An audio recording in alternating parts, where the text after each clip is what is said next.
Hi నమస్తే సలాం అలైకుం. ఈరోజు క్రేజీ కిచెన్లో ఫ్లవర్ సమోసా తయారు చేసి చూపిస్తాను. ఇది కొంచెం ఇంట్రెస్టింగ్గా ఉంటుంది. మనకి స్నాక్ ఐటెంగా పిల్లలకి చేసి పెట్టచ్చు.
కలుపుకోవాలి. మరీ హార్డ్గా కలుపుకోకూడదు, మరీ లూజ్గా కలుపుకోకూడదు. సెమీ సాఫ్ట్గా కలుపుకుంటే సరిపోతుంది.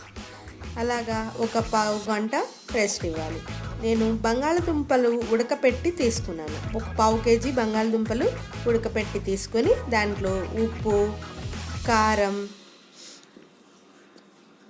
ధనియాల పొడి, చాట్ మసాలా,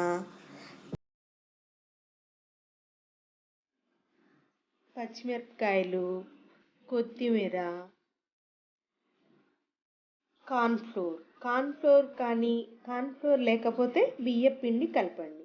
దాంట్లో ఉన్న మాయిశ్చరైజర్ అంతా మనకి పోతుంది. మాయిశ్చరైజర్ ఏం లేకుండా కొంచెం కలుపుకోవాలి. ఒక 2 స్పూన్ వేసుకుంటే సరిపోతుంది పావు కేజీకి. క్రిస్పీగా చాలా బాగుంటుంది. అలాగా కొంచెం నూనె రాసుకొని చేతికి ఉండలు చేసుకోవాలి. అదిగోండి అలాగా.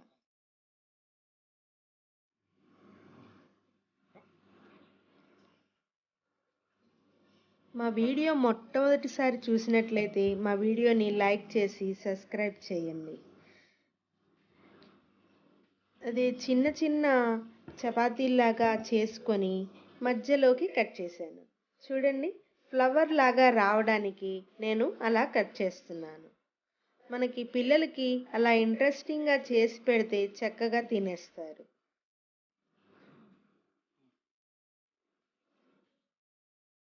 అదిగోండి అలాగా ఫ్లవర్ లాగా చుడుతున్నాను. చూడండి, నేను మొత్తం చుట్టేసరికి అది ఒక ఫ్లవర్ ఆకారంలోకి వస్తుంది.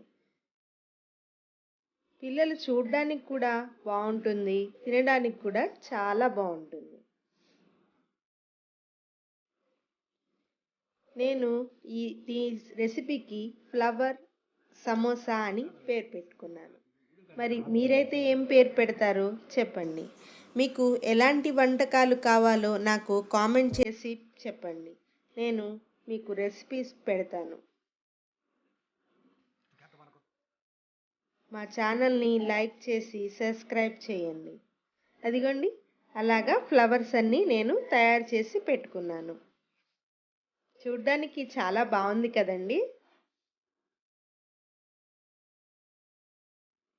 పొయ్యి మీద బాణీలు పెట్టుకొని నూనె వేడి చేసుకొని దాంట్లో వేసుకోవాలి.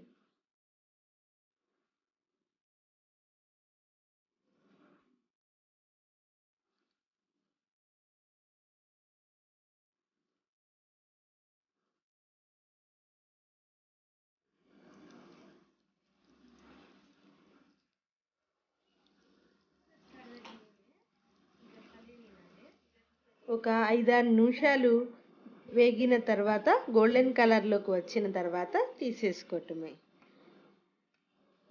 ఫ్లవర్ సమోసా చాలా బాగుంది కదండి. నచ్చిందా అండి మీకు? నచ్చితే మా ఛానల్ని లైక్ చేసి సబ్స్క్రైబ్ చేయండి. కొత్త రకాల వంటకాలతో, కొత్త రెసిపీస్తో మీ ముందు నేను చూపిస్తూ ఉంటాను. ఓకే. Thank you.